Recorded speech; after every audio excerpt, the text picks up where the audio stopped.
It's the 23rd of January 2015, and I'm going to start with this here. Thousands rally for Greek anti-austerity party promising end to humiliation. Tens of thousands gathered in Athens in support of Syriza, a leftist party demanding an end to austerity cuts and a debt write-off from the EU. Recent polls indicate its most likely winner in Sunday's up-and-coming elections. The centre of Athens was swarming with people carrying red and white Syriza flags on Thursday evening in what's been described as the party's biggest rally ever. Greece is having a snap parliamentary election on Sunday. It was triggered by the parliament's failure in December to elect a president. We're playing about again today. On Monday, national humiliation will be over, said the party's leader Alexis Tsipras, according to Reuters. We will finish with orders from abroad. We are asking for a first chance for Syriza. It might be the last chance for Greece.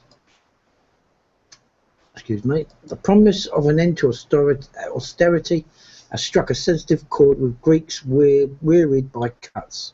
We want change because the mainstream parties have destroyed the country. A rally participant, Katerina Paraskeva, 54, told the DPA news agency, "Our only hope at the moment is Syriza." 4 pollsters on Thursday said Syriza was around 5 points ahead of its closest competitor, the ruling Conservative New Democracy Party. We have 5 years of sacrifice got us. Where has 5 years of sacrifice got us? In a word, nothing, Tsipras wrote in an article on Thursday, AP reported. All we got is despair. 1.3 million unemployed, 3 million without health insurance, and pensioners who cannot afford to buy medicine. New Democracy claims Syriza's ultimate goal is to drive Greece out of the EU. The leftists deny the accusations and say they want to stay and even keep the euro. Brussels has nevertheless been nervous over Syriza's plan to renegotiate Greece's massive debt. The party is demanding that half of its €240 billion, €275 billion bailout debt will be written off. Syriza's agenda has resonated with the leftist countries in other European countries. Activists from Spain, Italy and Ireland were also there at the Thursday rally in Athens, according to Kostas Issikos, Syriza's foreign policy head. He says Syriza's victory would be a victory for all of Europe. What happens in Greece on Sunday will follow in Spain in a few weeks, and in Ireland in a few months, and perhaps in the rest of the European periphery and the European centre, Issikos told RT. This is a nightmare for the people who support austerity. Social justice, this is what we are going to struggle for. Spanish leftist party Podemos leader Pablo Iglesias also addressed the Athens crowd. The wind of democratic change is blowing, a change in Europe, a change in Greece. Iglesias told the rally, according to Reuters, it is called Syriza in Greece, and in Spain it is called Podemos. The International Monetary Fund has said it's ready to work with whatever government is elected in Greece. We do not see Greeks' exit from the EU as a possible outcome of Greece's election, IMF spokesman Bill Murray told reporters on Thursday. The Greek government was forced to impose strict fiscal austerity measures in exchange for €317 billion in financial assistance from the troika of creditors, the ECB, IMF and the EU. Most of the funds were used to bail out Greek banks. As a result of continuous crisis, child poverty in Greece has almost doubled since 2008. According to a UN report, the rate of youth unemployment has risen above 50%. Mental health organisations say the suicide rate in the country has soared 45%. Greece's public debt reached €315.5 billion, 176% of the GDP during the third quarter of the 2014 according to Eurostat. Other European countries with a public debt exceeding GDP are by Italy 131.8%, Portugal 131.4%, and Ireland 114.8%. And there you have it. So, can we see a new dawning on Monday? Could we see a change in Europe? I somehow get this feeling that I don't know. Maybe things are not going to change that much, but we'll have to wait and see. What is going to be clear depends on this chap here. What his name is now? Whatever his name is, the leader of the Syriza now, Alexis Tsipras. I'm not sure about parties of any sort, you know my score on them, DJ. Anyway, I'll move on, and you can see what you think at the end of the articles. Cashless society now. This is what it's all being aimed at. Cashless society control grid, and this is Bill Gates. Bill Gates promotes cashless society to third world countries. He's also doing a lot of vaccines out there, isn't he? Because he's a philanthropist, apparently. Bill Gates is promoting digital currency to third world countries, a scheme that would allow government to confiscate money whenever they choose. In the recent published Gates annual letter, he outlined his plan for a cashless society where he proposed the poor have better access to mobile phones in order to store their financial assets digital rather than keeping cash at home, also to fry their brains. But that's not in there, I just put that in there. By 2030, 2 billion people who don't have a bank account today will be storing money and making payment with their phones. As well as, yes. Prison Planet's reports, Alex Jones, this will only enslave the poor into an electronic monetary system they don't control, allowing central banks and governments unparalleled ability to confiscate money at will through taxes and bail-ins. Bail-ins. For example, after Cyprus' largest bank was sunk from exposure to debt-crippled Greece, the Cypriot government looted people's bank accounts in 2013 as part of a bail-in program with the International Monetary Fund and the European Central Bank. If you can do this once, you can do it again. Financial analyst Lars Sier Christensen wrote, who called the bail-in full-blown socialism. That's what he called it. If you can confiscate 10% of a bank customer's money, you can confiscate 25%, 50%, or even 100%. A third world government wouldn't even need to wait for an economic crisis to loot digital bank accounts. However, with the cashless scheme Gates proposes, officials could simply impose a tax and confiscate money automatically. And there's no reason to believe this scheme will only be limited to third world. United Kingdom has already tested digital only payments earlier this year. And I will actually go to that article because it runs into this one. I'm a big fan of Alex Jones at the moment, as you've seen. UK begins beta testing of cashless society. Physical currency to disappear within 20 years. This is by Paul Joseph Watson. A shopping street in Manchester has banned cash as part of an experiment to see if Brits will accept a cashless society.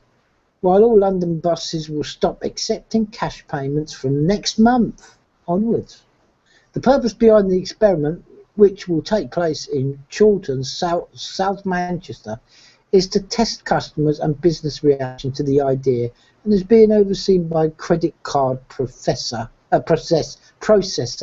HandPay. Oh, that's novel, isn't it? Fits with the old mobile phones, doesn't it? HandyPay. HandPay, yeah. HandyPay. HandyPay. Is that not the RFID chip in your hand? Yeah, of course, yes. According to the Manchester Evening News, the experiment has been conducted with the expectation that physical currency will disappear inside 20 years. Meanwhile, in London, the city's network of buses will stop accepting cash payments from July the 6th, with customers needing to use an Oyster card, prepaid ticket or contactless payment cards in order to travel. This must be an old article. This is a major effort to move in preparation for the cashless society, writes economist Martin Armstrong, adding while the gold bugs have been touting that gold will rise and dollar will collapse because of fiat money, technologically has passed them by making their arguments barbaric relics of the past. While the whole idea is being marketed as an inevitable consequence of the decline in cash payments and the rise of credit cards and contactless payment technology, many in the privacy community see the elimination of cash as another means of abolishing anonymity. Following the Edward Snowden revelation last year, it emerged that NSA was sweeping up the entire haystack of credit card transactions for analysis while obtaining purchase information from credit card companies. Alternatives to cash that could still provide an anonymity, such as cryptocurrencies like Bitcoin, are slowly being adopted by more stores and chains, but at nowhere near the rate required to provide a viable competitor to the likes of Google Wallet and PayPal. I think this is an old article. I'm not made it. Yeah, June. So that's obviously already, this is old news. So I didn't really look at that. But it's old news, and I should imagine they're going, well, yeah, I haven't been able to pay cash on a London bus for almost 8-9 months. No? If that's the case, leave a text or something, comment below, and let me know, because I'm a bit behind with this particular article and this particular notes. Right, well, I'll just very quickly go to this guy. This is old news, because somebody asked me earlier on, well, that's sort of said, well, where did you hear that from? I haven't heard anything. Mark Zuckerberg called people dumb with F's or something of that nature. But this guy, would you trust him? Anything with any of your data, because everybody's you're giving your data all the time, everything, colour of your eyes, what nail varnish, girls, you use, what socks you wear, what you're doing from a minute to every minute part of the day, where you're going, how long you're going out for, where you're going. You put it all on bloody Facebook. Wake up, sheep, And do you trust this guy when he says things like, I'll just quickly read it. He is a 28-year-old computer whiz whose billion-dollar bank balance has inflated as quickly as his social network, but in a string of unguarded instant messages sent to college friends in 2004, the Facebook founder, Mark Zuckerberg, even then showed a steely ambition in his approach to his future $100 billion business. The correspondence published by the Business Insider website shows a 19-year-old Zuckerberg firing of scattergun thoughts about business, social networks, and user privacy. Zuckerberg appears to confirm in one message that he secretly hacked into the website of the Harvard University newspaper, The Crimson, by guessing the emails and passwords of 2 people in the college database. So I want to read what they said about me before the article came out and after I complained, he told a friend.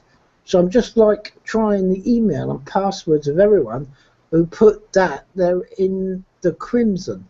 I wonder if the school tracks stuff like that. In another message, Zuckerberg boasts about deactivating college students' accounts on the internal Harvard social network, Connect You. I got bored, so I started deactivating accounts on Connect You. Aha, haha, the future of cyber grandee writes. Zuckerberg jokes in another exchange that 4,000 people have submitted emails, pictures and addresses to his budding Harvard social network. People just submitted it. I don't know why. They trust me. Dumb fucks. Oh, sorry, that's what it says. Facebook would not confirm or deny that messages were authentic when asked on Friday, but Zuckerberg told the New Yorkers in September 2010 that he absolutely regretted sending them. If you're going to go on to build a service that is influential and that a lot of people rely on, then you need to be mature, right? I think I've grown up and learned a lot, Zuckerberg told the magazine in 2010. Well, he would, wouldn't he? The messages were leaked to Business Insider in 2010 as a Facebook legal team trawled Zuckerberg's computer in search of evidence to defeat the now infamous legal claim from the Winklevoss twins. They will have proved painfully embarrassing for the Facebook founder, who was attempting to draw a line under his Harvard days and be the responsible, but still hoodie-wearing internet executive his investors yearn for him to be. The messages have also not derailed the stratospheric success of Facebook. Zuckerberg was named Times Person of the Year in 2010, just months after the controversial exchange became public. On Friday, the social network will cement its place in US business history with a public offering expected to value Facebook at $104 billion and makes its founder one of the richest people on earth. Eh? He did exactly that. He did. These are old news articles that I think, a lot of people will know about. Well, I don't think a lot of people. It depends on who actually stumbles across our news. If you didn't know, that's it. I just wanted to say that, even people say, he didn't say that about people on social networking. He didn't say this, he didn't say that. By the way, it's a lamestream, The Guardian, see? So if you only believe the lamestream, there you go. He said it. So that's it. That's me. Over and out. Over to you, PJ, if you've got any comments. If not, we'll await your articles. Oh, I'll reserve my comments. I think his surname says it all. Well, how can I stop sharing? No, I don't want to share. Have you already got it in your PJ? What's that? It's great. Yeah, I'm about to bring it up now. Okay, mate. Just let me know if it comes up okay. Okie dokie. Can see ya? Not at the moment.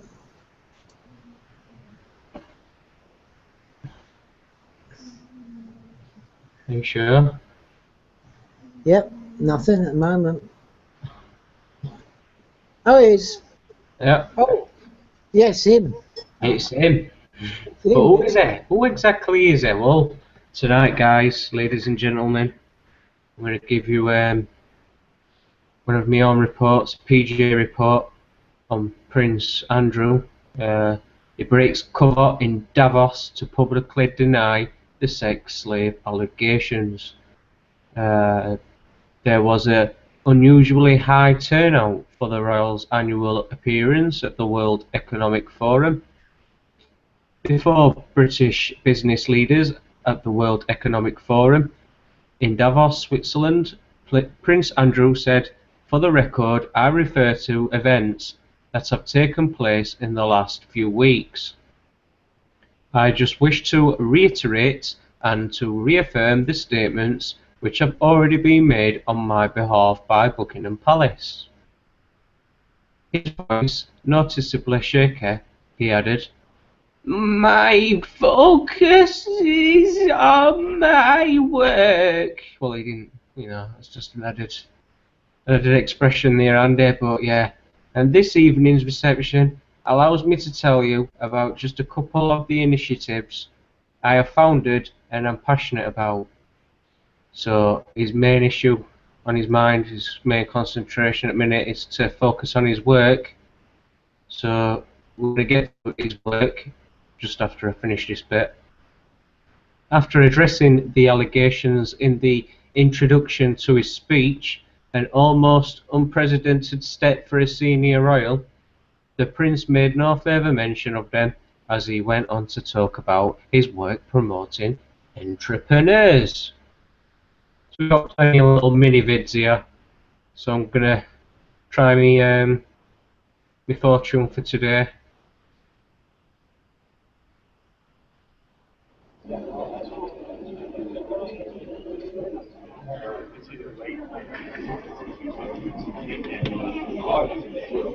Good morning, sir. Please. Good morning, sir. Morning, Prince. Good morning, Prince. Hello. Good morning, sir. Can you recover from this, sir? We haven't got a deaf prince, have we, Andy? Hold on. He's not deaf, is he, Andy? Just to, you know, so people who don't know who this guy is, can we confirm that he's not actually deaf? I don't think he is he? I'm not sure. I just thought he might be a little bit blind. Right. So let me just take it back because we might be understanding this a little bit more. So is a prince of well, one of the prince of Great Britain. So let's just start this again.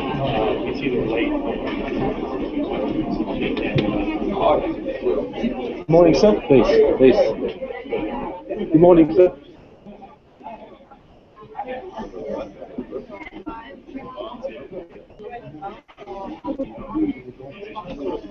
Good morning, sir. Did you recover from this, sir? Yeah, but look, he's taking lead, Andy. He's taking lead. Yeah. So he can't be blind, can he? No, he can't be. No, that's shot that out of the water, isn't it? Yeah, he pushed his bodyguard out of the way and said it's all right. I can walk down red carpet on my own. So unless he's got some sort of other special gift, but anyway.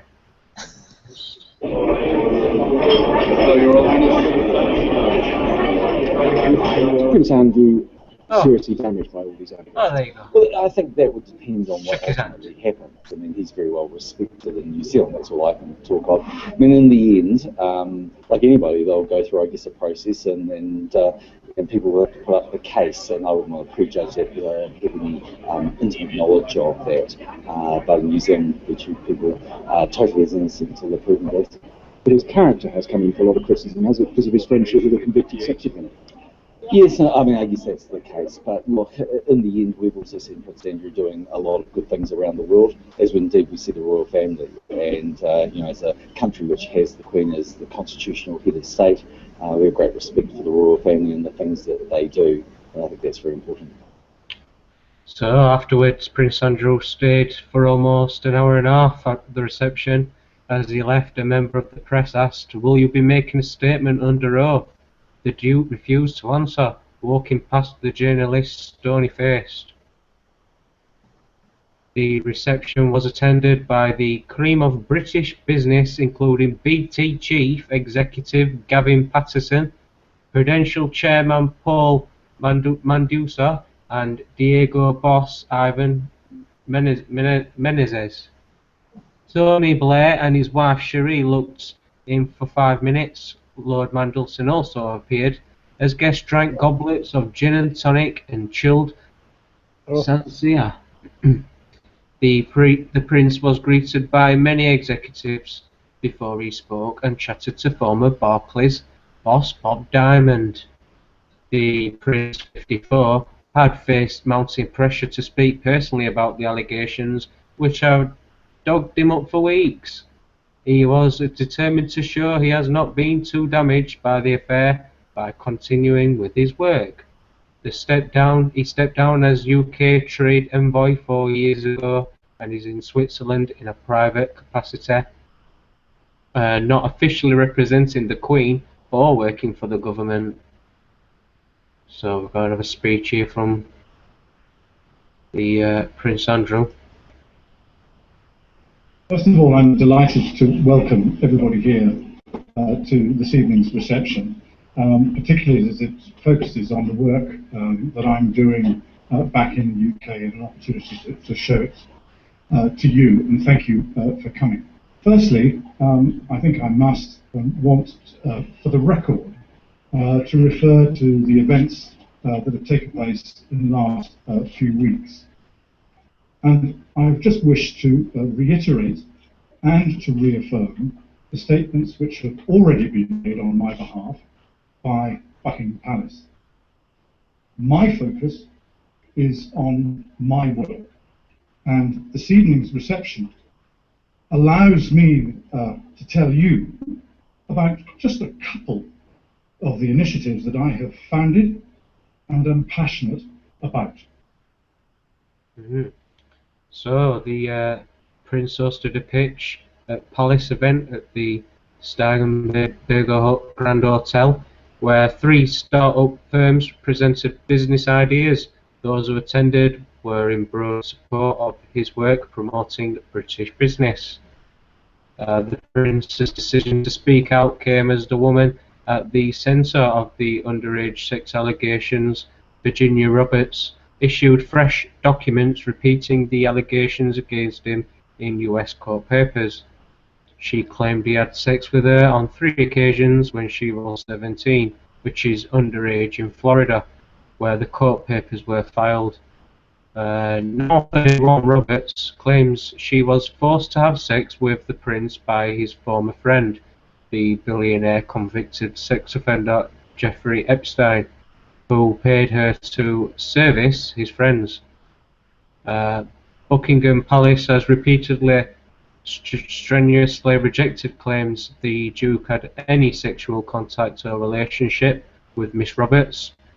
Prince Andrew is not facing legal proceedings over the US claims. It is not known if he is covered by legal immunity as a royal, but he could be entitled to diplomatic immunity against questioning, because some claims relate to when he was a Whitehall sanctioned envoy.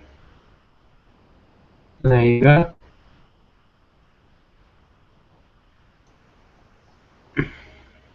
So let's move in onto a connected article, still staying on topic with Prince Andrew here. Wake up, people. Without Prince Andrew, the UK economy would collapse. So, the sex allegations aside, all the financial bigwigs and CEOs speaking out on his behalf can't be mistaken, can they? Has there ever been a deep cover like it? Has there ever, in the entire history of international relations and commerce, been a cover like that deployed by Prince Andrew? This is a man of whom the popular perception is that he couldn't actually tie his own shoelaces. Everybody had always assumed that Andy's former job as UK trade envoy was merely some sinecure designed to get the Queen's second son between golf courses without any boring little people making a fuss about who was paying for the helicopters. Even within a family fabled around the world of their stupidity, certainly since George I, Andrew was the stupid one. In the Widow Windsor nursery of 1968, think of it as powers in the attic, he would have called Prince Edward Cleverclogs. It turns out that I couldn't have been more wrong. Hardly a surprise to any regular readers of this offering. It should go without saying. Owing to the whole underage sex slave allegations thing currently besetting the Duke of York, an utterly bewildering number of bigwigs are coming out of the woodwork to speak up for Andy's indispensability. On Thursday night, there was a perfectly sane-sounding former trade minister on Channel 4's news explaining what amazing soft power the Duke wields, and how immensely valuable his activities are to that eternally vague-sounding entity UK PLC. That same evening, Andrew's reception at the World Economic Forum was attended by all manner of players, and sponsored by 2 major British firms who saw no reason to cancel. Even this party icebreaker, reiterating denials that he'd engaged in underage sex along with his paedophile friend, gestured tantalisingly toward his essential role, as he insisted, "My focus is on my work." We are being forced to conclude that the Prince Andrew effect is real, or as real as such things are. If you can't see it, then the fault is with you. To hear these apparent experts talk is to be assured that the Emperor, or rather the brother of the heir to the Emperor, is not naked. He is dressed quite exquisitely, and we are all immensely lucky to have him. Frankly, who are we to argue? The entire Andy phenomenon is merely yet another indicator that the pissed off power will forever be a closed book to me, because I simply cannot get past the deeply held belief that anybody who is remotely impressed by Prince Andrew should very possibly not be allowed out without supervision, let alone be in charge of anything important. But they are running multinationals or countries, and they came in their droves to his WEF bash. Again, my first instinct is that they must have been rubbernecking the sordid allegations, having made HRH a rather grim sort of draw, or at the very least not as ferociously dull and pointless as the rest of the après-ski programme. They love a bit of glam in Davos. When Sharon Stone went one year, there were reports of finance ministers actually jostling each other in their rush to get a camera phone snap of her. But that seems to be just another misconception. People in the know confirm that Andy's Davos gig is always a sellout. They love him every year. Even so, the phraseology in which some experts talk about him sounds odd. On Thursday night, one of his CEO guests told The Guardian he has great convening power. Over on Sky News, the editor of Majesty's magazine felt forced to opine that he was not a good picker of people, a possessor of coveted power, a picker of people, hearing both stylings only a few minutes apart. I was struck by how both seemed to operate at one remove. One declines to call him actually powerful, the other declines to call him ghastly. Out of what? Difference. We mustn't fall into old traps, because the more insistent these allegations become, the more revelatory the establishment is getting about Prince Andrew's efficacy in his deceptively nebulous role. In fact, I'm beginning to realise why he's never been snapped arriving at Bilderberg wearing his signature grin, like that of a man who's just won a competition to be Prince Andrew. As far as Andy is concerned, that secretive annual powwow is a mere away day for junior personnel. This article does carry on, so I'll finish off with the last part. I don't know what all this makes Fergie, whose own cover is clearly an equally dazzling piece of misdirection. How is it possible that we see Prince Andrew's ex-wife as a financially incontinent psychobabbler, when in reality she can only be the Christine Lagarde figure in covert international relations? Furthermore, what role is played by Princess Beatrice and Eugenia and their masterful decoy hats? As for Andy, he's really the diametric opposite of Chauncey Gardiner, the dim-witted Peter Sellers character in Being There, whose platitudes about gardening and weather are hung up upon by those seeking insights into the economy.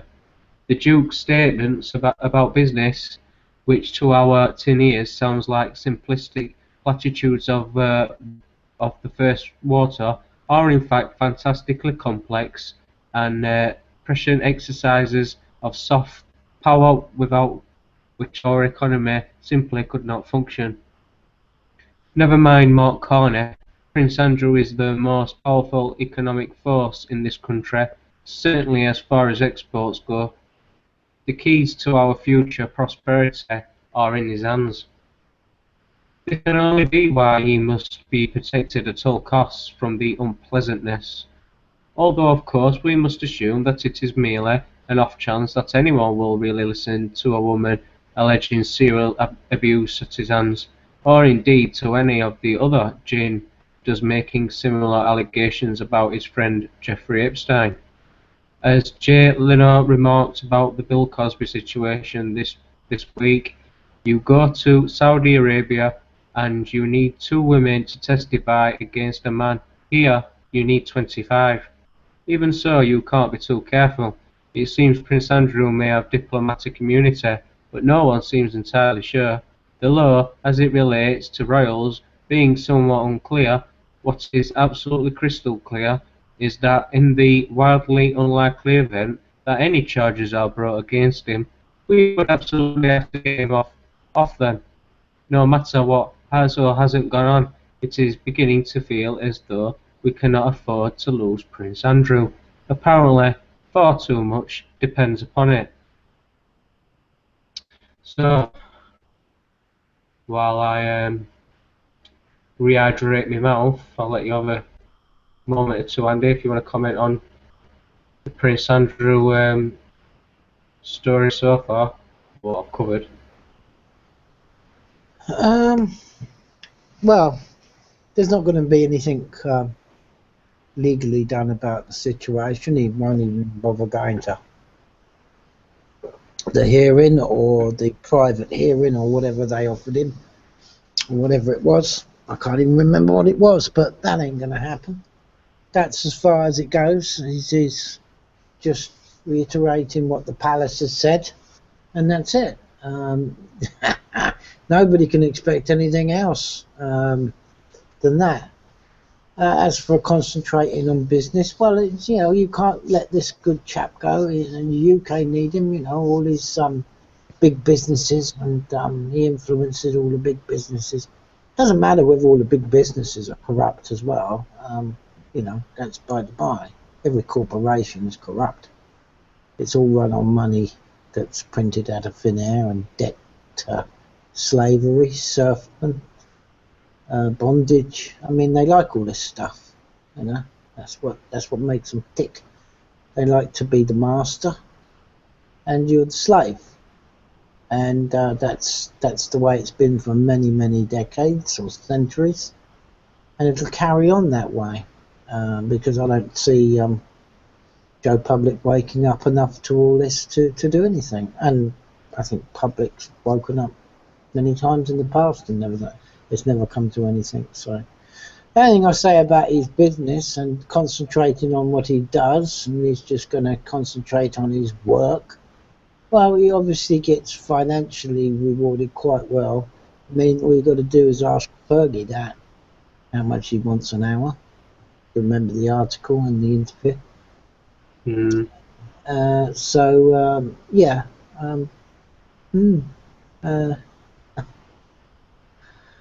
He'll just carry on. They'll carry on, and that's the way it's going to stay, unfortunately. Because that's the way it's always stayed. Yeah, I don't think you'll get any more from him personally, and I don't think they'll push it any further. I don't know whether their court system doesn't have any jurisdiction over him anyway, do they? I mean, it's America. What does it matter to the royal family anyway? They just laugh it off, as per usual. Right, moving on. Sorry, sorry about that. You know, oh, that's crap in it, but interesting. Davos. Right, on to me. Next article, and why was Sniper Boris in Iraq mayor put on the spot? So we've got James Bond, Boris Johnson, was left struggling for an answer as he tried to justify his surprise trip to Kurdistan. The mayor showed off his shooting skills as he posed with the AK-47 before speaking with soldiers training Kurdish Peshmerga fighters who have been locked in a battle with Islamic State terrorists. Mr. Johnson was holding high-level trade talks in Erbil, the capital of Kurdistan, which has recently come under threat by IS forces. But how much trade does London really have with the region?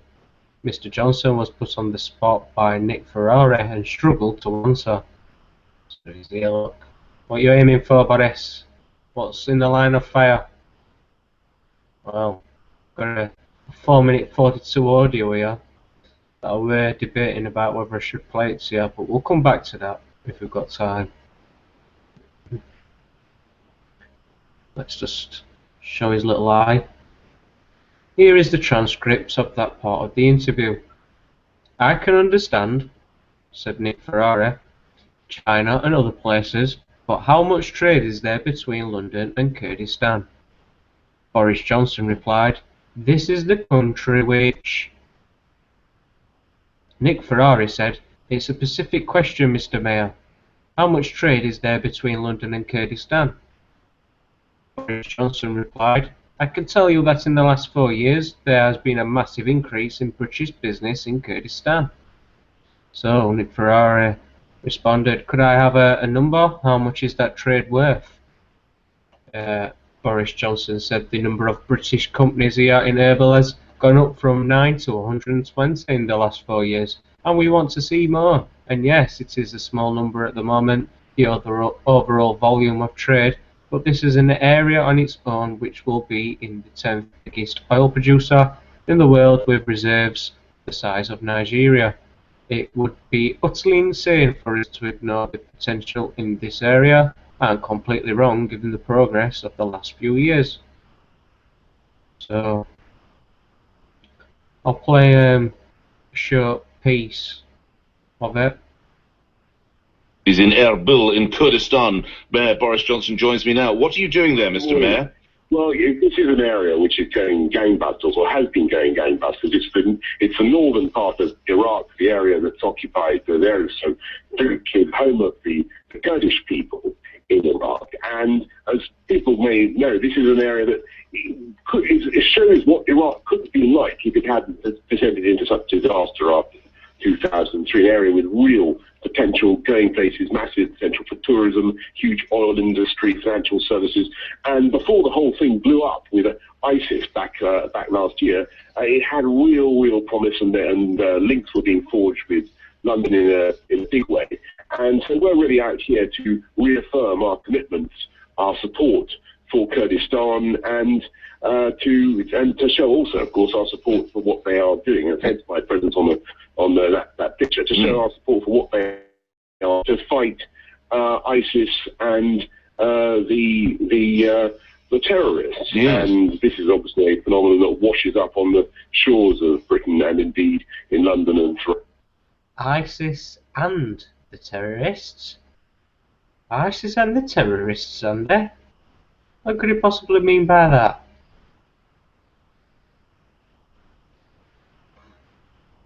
Oh, wow. Right, European capital. So, Mr. Mayor, to the commentators who are saying this is an attempt to burnish your world statesman credentials and put you in a running position to lead it. They always say that. They always say that whenever we go abroad, and Well, I can understand China and other countries, but how much trade is there between London and Kurdistan? This is a country that no. It's a specific question, Mr. Mayor. How much trade is there between London and Kurdistan? I can tell you that in the last 4 years, there has been a massive increase in British business in Kurdistan. Could I have a number? How much is the trade worth? The number of firms the number of British companies here in Erbil has gone up from, I think, 9 to 120 just in the last 4 years, and we want to see more. And yes, it is a low number at the moment, the overall volume of trade. But this is an area that is, I think, that on its own, it will be the 10th biggest oil producer in the world, probably reserves the size of Nigeria. It will be utterly insane for us to ignore the potential in this area, and completely wrong, given the progress that they've been making over the last few years. All right. And it's absolutely vital when if you think about the blood and treasure that Britain has expended on war in Iraq, trying to put this country on its feet, it would be absolutely mad for us not to build commercial relations with a part of the country that is going very well. Last, while I have the benefit of you on the line, tomorrow, as you will know, marks the 50 years since the death of Winston Churchill. Later in the show, I'll be asking my listeners, where would the world have been without Winston Churchill? I remind everybody, of course, you are the author of The Churchill Factor, How One Man Made History, best-selling book, available in all good bookshops now.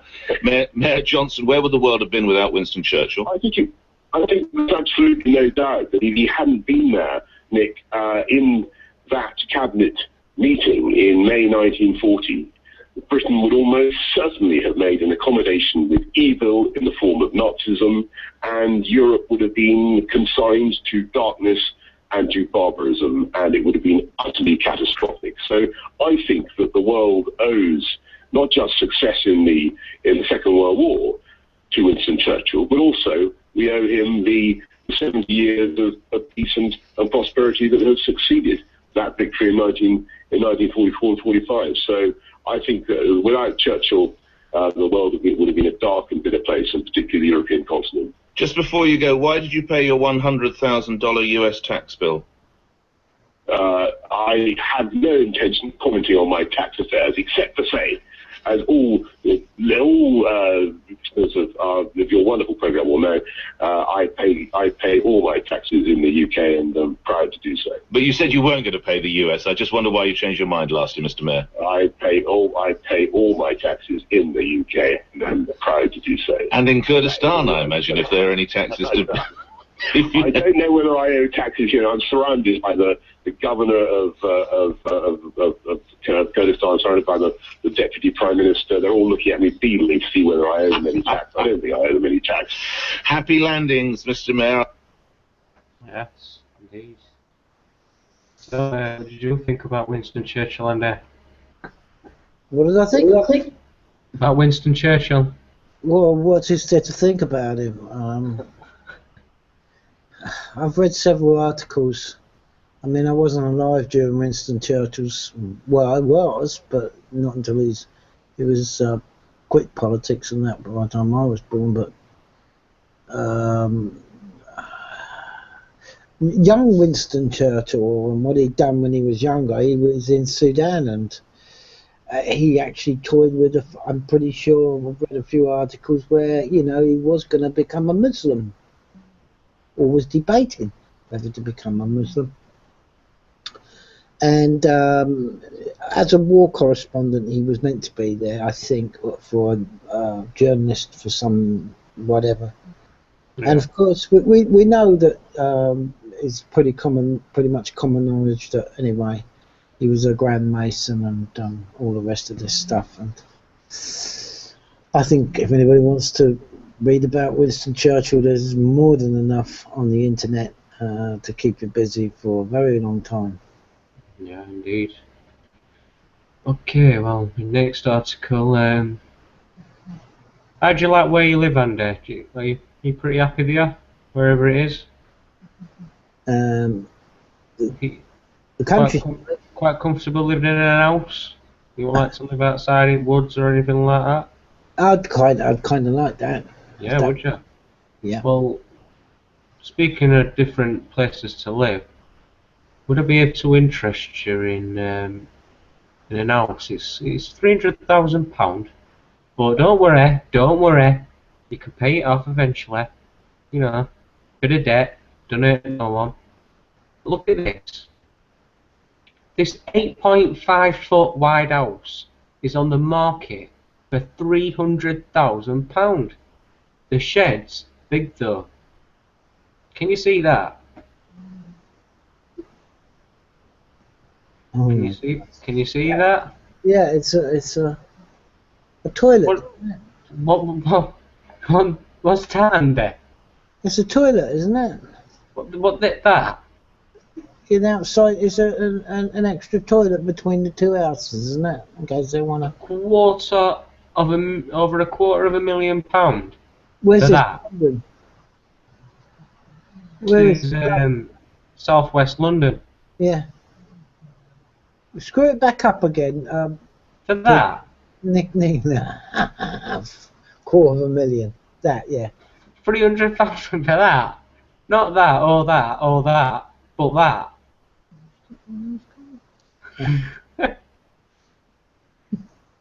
What's happening, Andy? What's happening? Well, it's lunacy, PJ. Well, £300,000 for that? Yeah. Well, people will buy it. You're looking at it, right? You're not looking at the whole image, yeah? You're not looking at these different colour doors and different plants and gardens. And No. You're looking at that, yeah, in the middle. Yeah, the toilet, yeah. The lavatory. It's got to be. Well, no, it's not. Let me read on. 8.5 feet wide. This home in southwest London has gone on the market for £300,000, given its exclusive location. It's so beautiful in London, where the average house sale price last year was £628,000. That might seem to be a good deal. Only catch is that it's just 8.5 feet wide. The Twickenham property, which is sandwiched between two normal-sized houses, somehow manages to hold a fully equipped kitchen, 2 beds, albeit with one of them above the fridge. Hey, you wouldn't believe it, would you? Would you? Oh, that's not inside there. What he likes is living space. What in that? He likes living space in that. It partly makes up for it in its garden, which is nearly 5 times larger than the interior at 1,562 square feet. Oddly, the garden shed is 17.7 feet by 6.5 feet, which is larger than the house. Originally built as a granny flat for one of its adjoining properties, the building, which comes with off-street parking and its own driveway, is now being sold as one unit. It's a fantastic property, but quite an unusual one to show people around. It's a bit of a Marmite house. People either love it or hate it, but I think it will be sold very quickly. This is the garden. Why don't you just build a rower then, going down there? Why not? It seems to be the new thing these days, and look at that. What's all that about?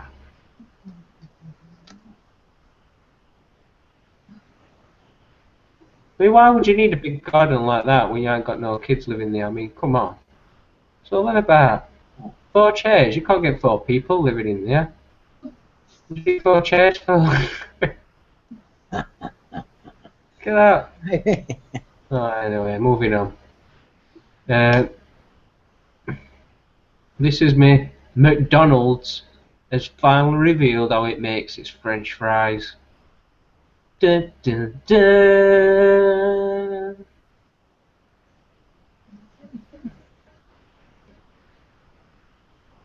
Come on. Play, play, play. Ah, in the live moment, things never work. We'll come back to that if it starts playing. McDonald's has finally revealed how it makes its French fries, and surprisingly, potatoes do make the ingredients list. But it's not all good news. 14 chemicals are also thrown into the mix, one of which is petrol-based. I will try and pronounce this word, but I can't see it.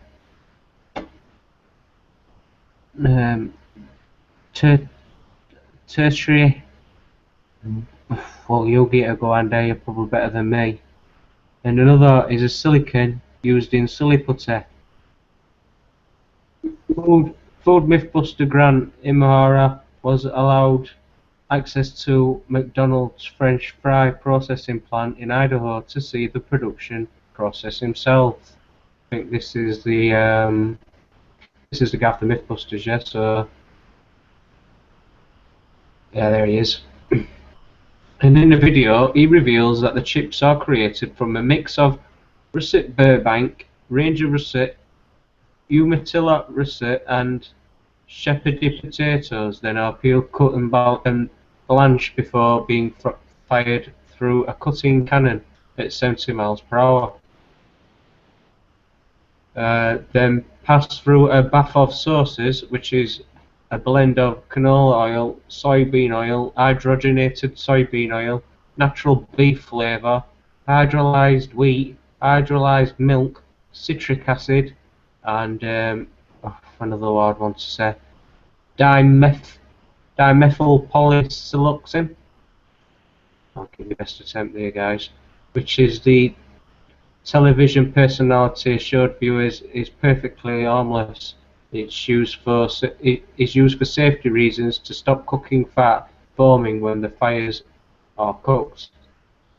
The natural sugar dextrose is then sprayed on the potato sticks to ensure they maintain a golden colour, and sodium acid pyrophosphate is added to stop them turning grey. After the sticks are fried in the factory, salt is added. The fries are then flash frozen and shipped off to McDonald's restaurants, where they are fried again before serving. Whatever it says there is included in the cooking oil as a food preservative. McDonald's French fries as a finished product contain 510 calories, 6 grams of protein, 24 grams of fat, 67 grams of carbohydrate, and 290 milligrams of sodium. I think we've all seen that, unfortunately. Look at that. That's the only few things people think happens to the chips, but it's interesting to find out a few more things are put into the mix.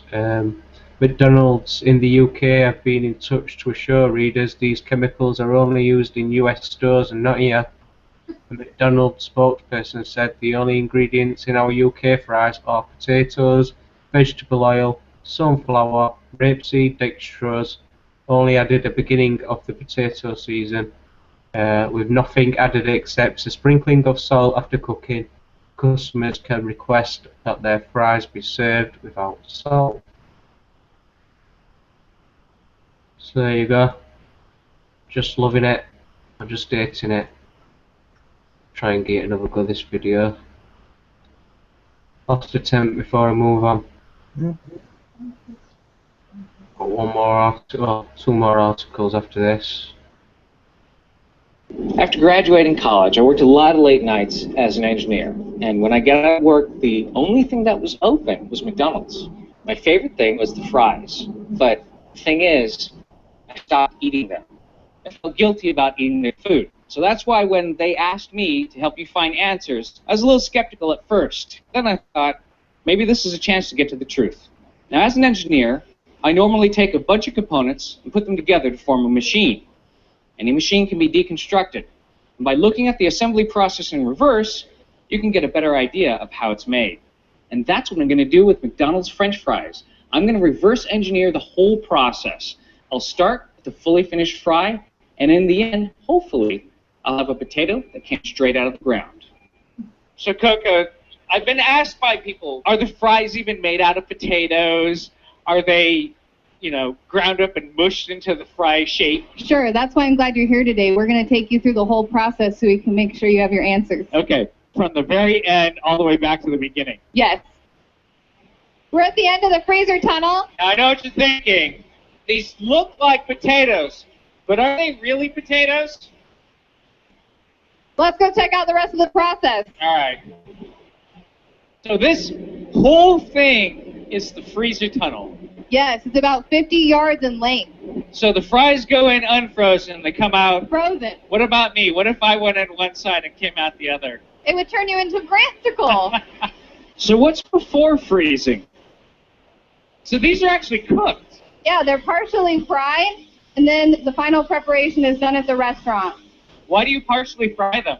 Well, we want to make sure we get that crisp outer shell. Yes. I like that part. Yeah. So before they're partially fried, what happens? This is the ingredient dip where we control the color, and we're adding dextrose, a natural sugar, to make sure that we get a consistent color no matter what time of the year it is. Also, sodium acid pyrophosphate. What is that? That's going to make sure that we control the graying after freezing. So this is all about maintaining consistency all throughout this process. Yes. It's no wonder that the fries always taste the same. They always taste really good. Let's keep going back. All right, Coco, so here's a big one.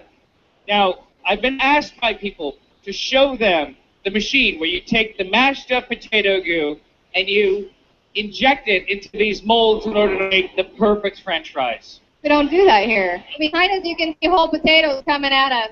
Yes, and then I see this thing that looks like a cannon. It works similar to a cannon. We're lining up the potatoes in tube with high-pressure water and shooting them through a water knife here. It's precision cutting. What? Check that out. That is crazy. How fast do they fire through here? 60 to 70 miles per hour. So, Coco, where does the ammo for the potato gun come from? Let's go find out. So these are all the potatoes coming in. I mean, some of these are huge. That one's as big as my forearm. Are you using GMO potatoes? No, we don't use GMO potatoes for McDonald's fries, but we do use different varieties. So we have russet Burbanks and Umatillas. Potatoes are just like people. They come in different shapes and sizes. And they're all beautiful. They're all beautiful. So I've been all through this factory, and I've seen the potatoes come off the trucks. I got one final question. Where does this come from? So all around us, under these vines, we'll find what makes mac fries.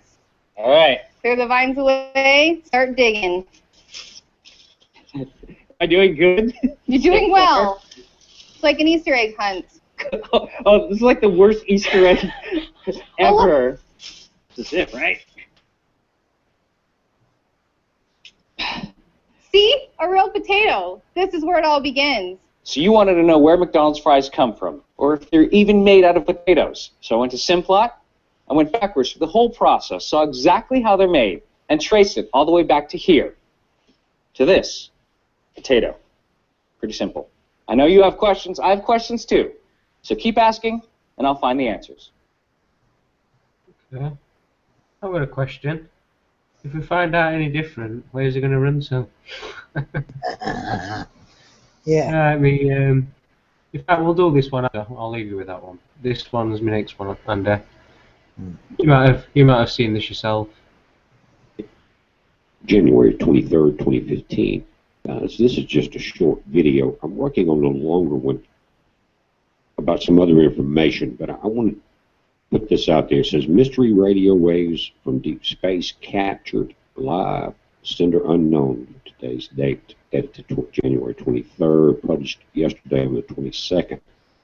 Now, you're seeing an unknown radio signal, which may have come from a black hole, colliding neutron stars, or for those who believe alien life, has been picked up by astronomers live for the first time ever. Its origins remain mysterious.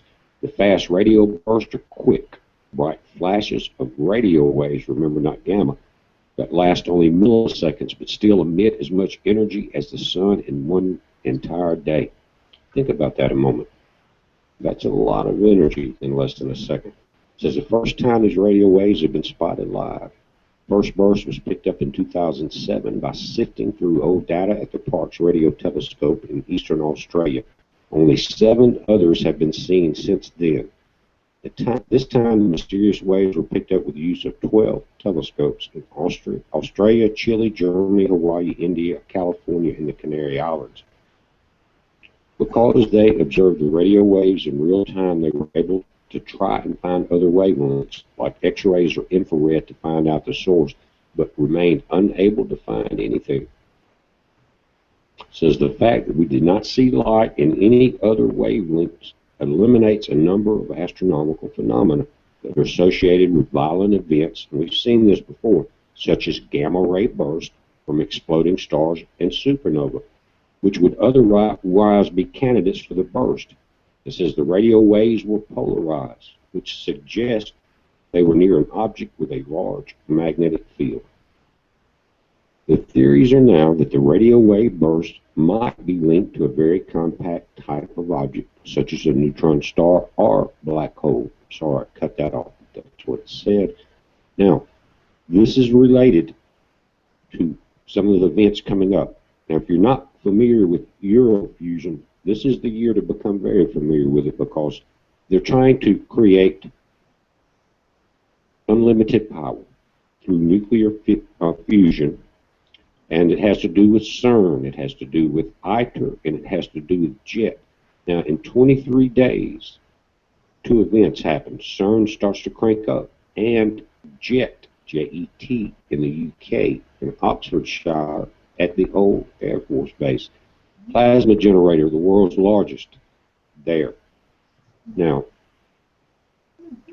CERN is here on the Franco-Swiss border, outside Geneva. The only thing connecting this area is the Eurotunnel, again, starting up on the same day. Now, ITER is bigger than JET, but it's not ready yet. That will be the largest plasma generator ever, but they're trying to start a fusion project. I'm going to go into this a lot deeper in the video I'm working on. We had a 7.0 earthquake that's been downgraded to a 6.8. But there's some things that are happening that I'm going to show you how that's related to the sun and some of these other events. That video will be up in a couple hours, guys. Heads up, be safe.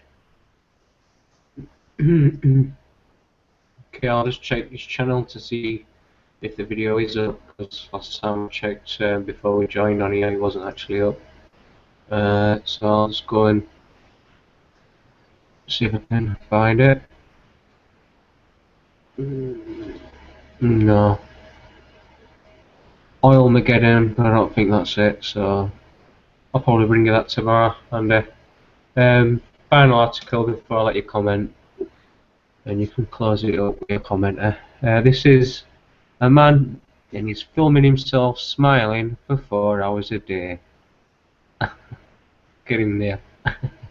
Told you I'd bring you a smile back into Flux News, and not all doom and gloom. When it comes to outlandish performance art, we've been previously impressed by the guy who spent a whole 24 hours searching for a needle in a haystack, and equally reviled by the artist who nailed his own testicles to the ground in Moscow. But in terms of sheer randomness, nothing can top this artist, who has decided to film himself sitting and smiling for 4 hours a day.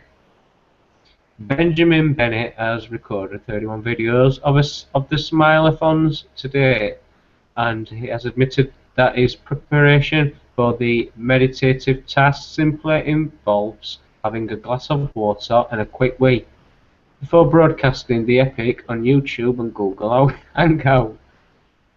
Speaking to Vice, he attempted to explain his reasons for the performance, or more accurately, his lack of them. He said it seemed like something that the internet was lacking. It seemed like it needed to be done, and nobody else was going to do it. There isn't really a purpose. My inbox is full of people asking me why I'm doing this, but I don't think that question is really applicable to this type of activity. His commitment to the project is impressive too, having admitted that he refused to interrupt one of the sessions when he realised that his flat was being burgled. Explaining the moment that the intruder entered, which is visible in the above video. Take to the video now.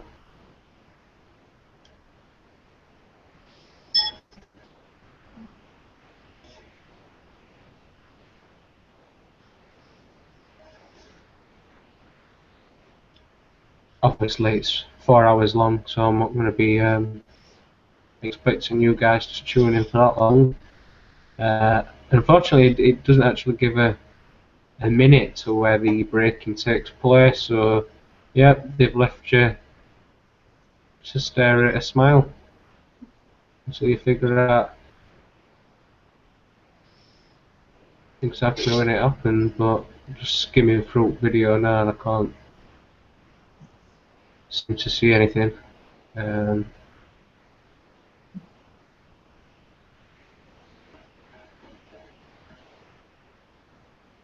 No doubt it'll be towards end.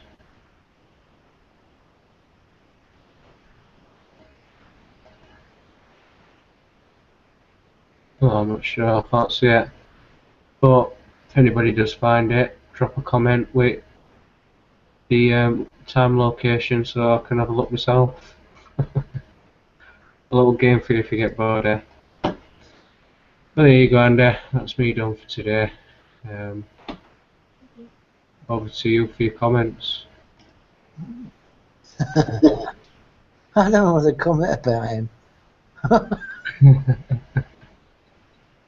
I just say why. Well, it's good to smile. I think it's pretty good what he's doing. Yeah, I think he could do other things, couldn't he? He could be going around and feeding homeless people. Make some sandwiches up in his kitchen, go around with a smile and feed people that haven't got nothing to eat and give them sandwiches with a smile. There's lots of things you can do with a smile except for just sit there looking at a video screen and doing nothing but just making a grin. Well, his grin got him on Flux News tonight. Because I chose to choose this article to talk about, because I thought it were. Yeah, a little bit different to the norm. I would rather. I can do things with a smile if it pleases me inside. Lots of things, everything. Except I wouldn't have thought. I must admit, he's outdone me on thinking there, because I wouldn't have thought just to sit there grinning was the best thing to do. I wouldn't have thought of that at all. So he's outthought me in that department, PJ. Don't move. 4 hours straight, sits there just staring, smiling. That'll take some doing that, Andy. Yeah, but I mean, well, if it's some form of art, then I kind of get it, but it's not the sort of art I would want to watch for 4 hours.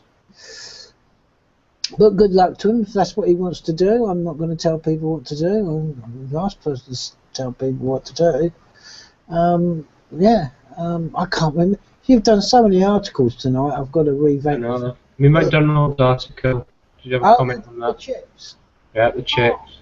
Well, actually, the process, from what I remember, I haven't eaten them in years and would never eat them again because not just because of what's in the chips, but the actual company itself. I wouldn't dare even entertain the thought of going in at McDonald's, but that's another story. But I think the process looked far more appetising than what I can remember what they tasted like. Well, you haven't seen the process of the chickens. Ah. Do you want to see the process of the chickens? No, don't. You're going to try and watch me, look at that guy for 4 hours. But no, it's Play-Doh, putty, plasticine. I know that's in them, definitely. I've read that before. I have read that before. Well, something that's put inside that is in that. It's not actually the Play-Doh itself. I know, but there's 510 calories per portion. I mean, that's ridiculous. For a handful 14 chemicals. Yeah, I know. Who eats that muck? So they come from ground. They can't just cut them and cook them. You've got to mess about with it. No, let's deal with it. It'd be better. You're better off getting a potato, cutting it in half, and putting it under the grill or in an oven to bake it, and then eat the whole potato. Far more healthier way of eating it than doing all that disgusting things with it and turning it into something that's quite disgusting to look at and quite disgusting to taste. You have a good look. You know you want someone there. You can't resist. No, I don't know. I can't resist Ronald, and that's that. What about me BPF watch video that I shared with you? Which one? The one talking about the wave that's been radio wave, the live incoming space radio waves. Well, I read a little bit about this the other day. You did, yeah. And it was reported to the solar polarity, circular polarity, which did they distinguish any sin waves within the transmission? What type of sin waves? I mean, there's a lot of other ways of looking at it. Obviously, I don't have the test equipment and don't have the know-how really, but you've got to trust these people that what they think that this signal was and where it came from and what it possibly could be. But I know it's when you think about our galaxy, the Milky Way, and the billions of stars within the Milky Way. I mean, there's got to be other stuff out there in the way of not so much, intelligent life. It depends. We might be intelligent compared to compared to if there's any other intelligent life out there. This is where it gets a bit silly, but what's intelligent only as we know it, isn't it, Jim? It's life, Jim, only as we know it, Yeah. You remember the cartoon Earthworm Jim? Yeah. Yeah, exactly. So it's interesting, but it's what can you make of it unless you really know what you're doing with the information. And I think the article there, I got a bit confused by the guy who was on about CERN and some. These are the fusion plants. One's in Switzerland, border of Switzerland, and the other one's south of Spain. Well, CERN in Switzerland's where the Hadron Collider is, isn't it? Yep. As far as I'm aware. So, do you put 2 and 2 together then and come up with 5 or 4, whatever? Yeah, interesting. Excuse me. But again, I really don't know what to do with the information because there's not enough of it, and I don't have the necessary equipment or the know-how to make anything of a signal from. Let's call it a cosmic signal, shall we? I don't know. Yeah. Not from this solar system, presumably. From somewhere else in the galaxy, or maybe even another galaxy. Who knows? But I think there's plenty of evidence just by even with the naked eye. Go out into a dark place, get away from the cities and the streets, on a big clear night, and just lay back and just let your eyes adjust at the stars, and then have the thought about, well, is there possibly anything else out there? I think within 10 minutes of looking at the sky, you've got your answer. The night sky. To be honest. Anything else? What other articles was there? That was it. You've commented on the other ones, unless you want to go over any. Prince Andrew. Anything on that? I basically did say. I mean, yeah. Obviously, nothing's going to come from that, is there? No. I don't think. Do you think he's got immunity? Of course he has. They're all above the law. Do you think the economy would collapse if we didn't have him?